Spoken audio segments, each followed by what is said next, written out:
Привіт допитливим. Ці штучні інтелекти ростуть, як гриби після дощу. Ось цікавий знайшов один штучний інтелект. Ось він так називається. YesChat.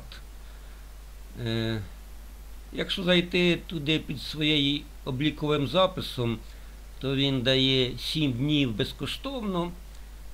Правда, там, здається, за один день там обмежено 3 чи 4 можна рази зробити. Зараз покажу, що він може. Можливо, це комусь знадобиться.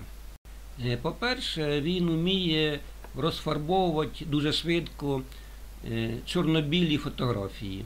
Ось я знайшов свою дитячу фотографію. Тут мені там 1,5 чи 2 роки, не пам'ятаю. І він за 1 секунду зробив її кольоровою.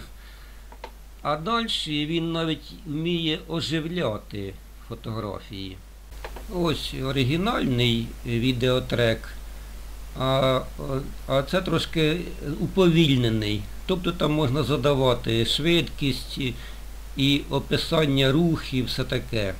Правда, він ще не дуже досконалий. Ось, наприклад, фотографія з козеням, а він чомусь зробив 4 вуха у козеняти в першому варіанті, а в другому варіанті теж 4 вуха. Чомусь йому здається, що в козенят повинно 4 вуха бути. Ну і ось ще одна фотографія, це вже більш сучасна. Дуже хорошо оживив, навіть маки колихаються, колосочок на вітру. Так що, кому буде цікаво, то, будь ласка, користуйтеся. Ой, на горі стоїть хата, під нею сидить дівка в брата. Сидить сумно поглядає, на коханого чекає. А коханий забарився, десь на другу задивився. Задивився десь на другу, та й забув про свою любу. Любка сльози витирає, та й у сині питає.